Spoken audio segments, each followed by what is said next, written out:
and I just told you about killer T cells. Okay?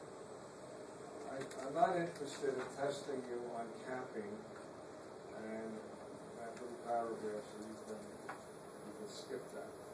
What I do want to talk about, the first topic, as I'm going to follow on, is memory.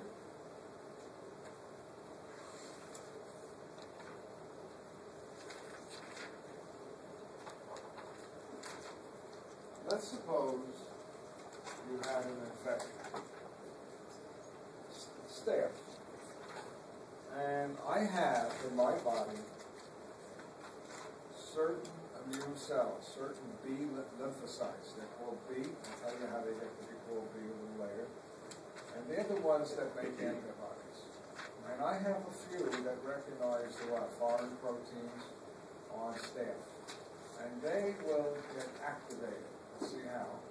And they will multiply. So instead of having 1,000 or 10,000 in my body, I'll now have 1 billion.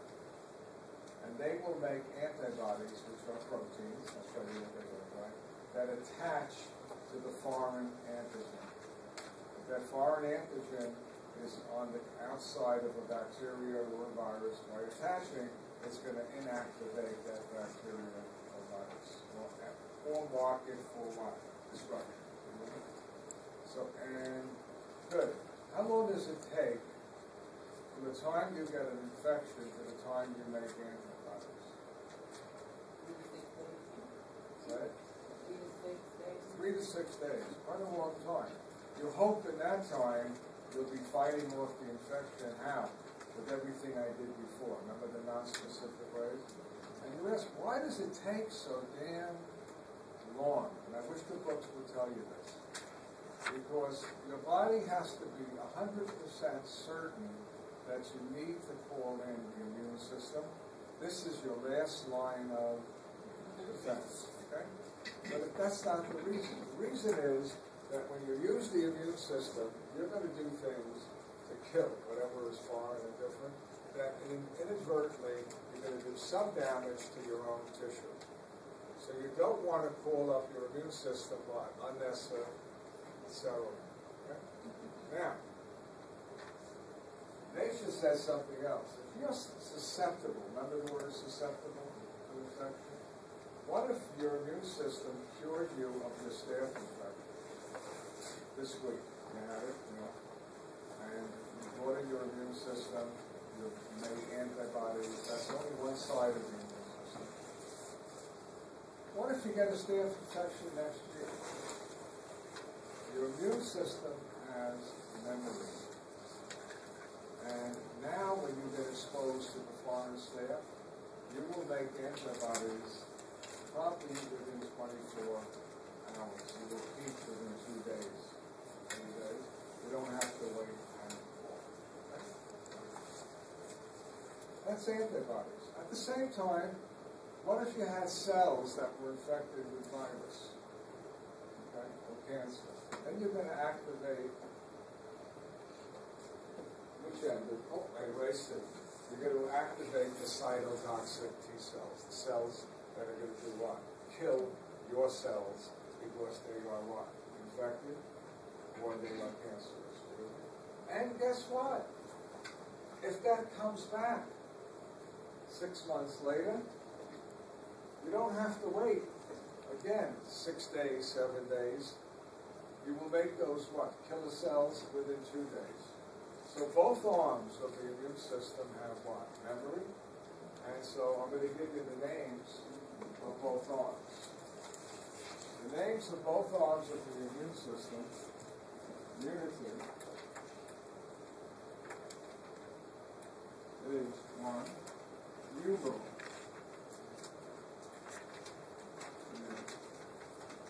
This is the part of your immune system that makes antibodies. And the other two is called cell mediated immunity. And this is what is going to make those cytotoxic T cells. by the way, antibodies are made by B lymphocytes. And cytotoxic T cells are a type of T.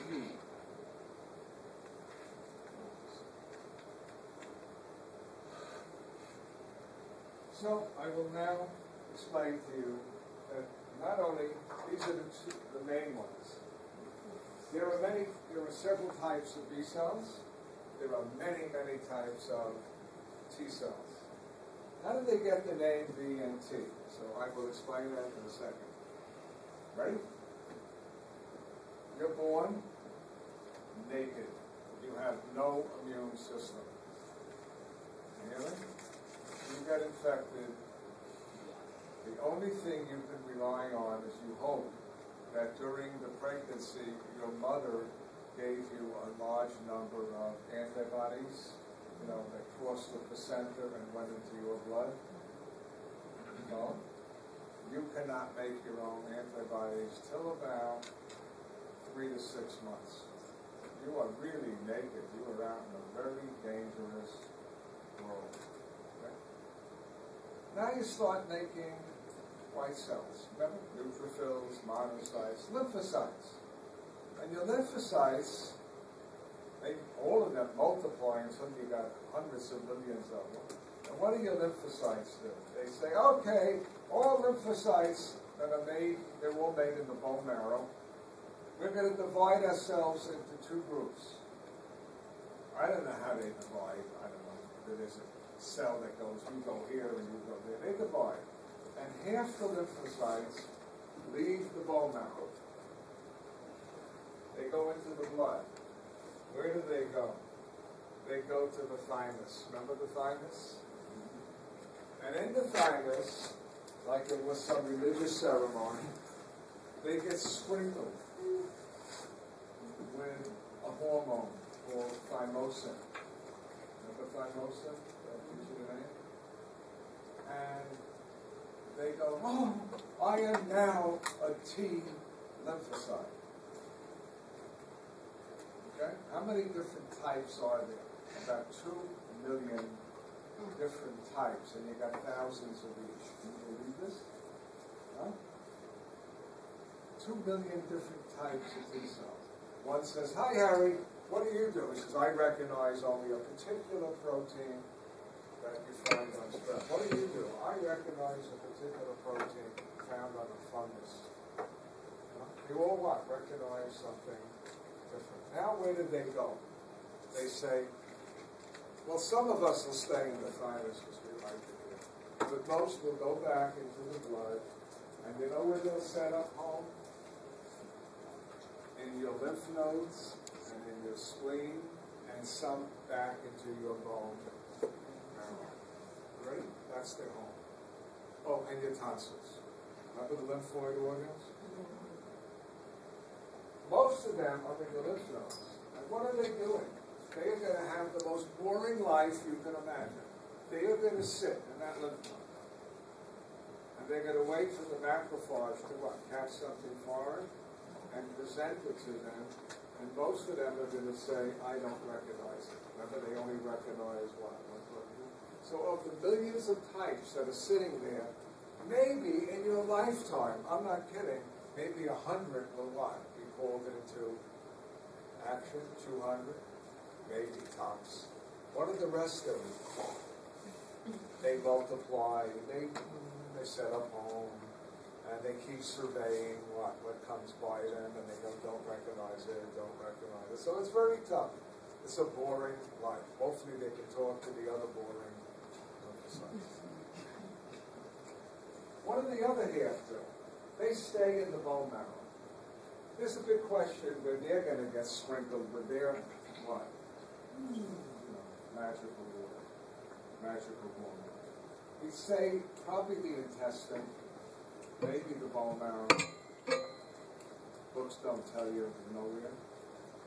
The appendix. You know how you've always been told the appendix is a vestigial organ? It dates back millions of years. You don't need it. Oh, you need it. A lot of the B lymphocytes become active in the So far, you with me? And where did they set up home? Mostly in the bone marrow, but also what? Some of them are in the lymph nodes, the spleen, with it.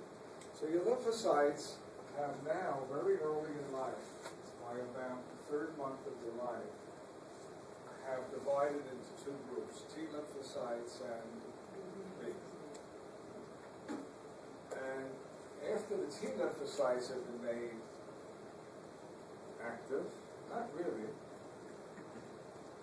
the thymus is not needed anymore, right? It's done its job. So what happens to the thymus?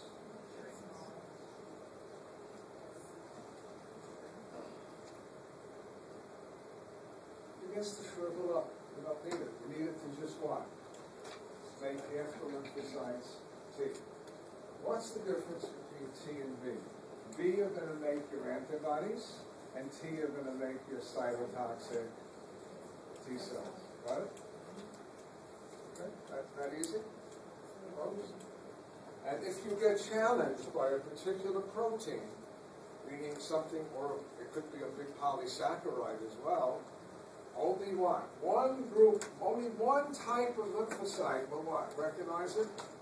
And what will that lymphocyte do? As soon as it recognizes that foreign protein or big carbohydrate, that lymphocyte will start to multiply. Are you with me? One will become 2, 2 will become 4, 4 will become 8. The next thing you know, you have made what? Millions and millions and millions of them. And they will do their job. Either they'll make antibodies or they'll make the cell. But always, when they multiply, they're very elitist. They say, from the group that's ready to go to battle, you, and you, let's say you're all T, you come over here. You don't go into battle.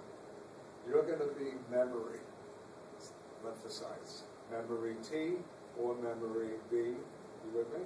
And you're the ones that are going to what? Multiply, multiply when you get infected a second time. That makes sense to you, folks? That's why you get a booster shot. Okay? You'll see what I didn't tell you.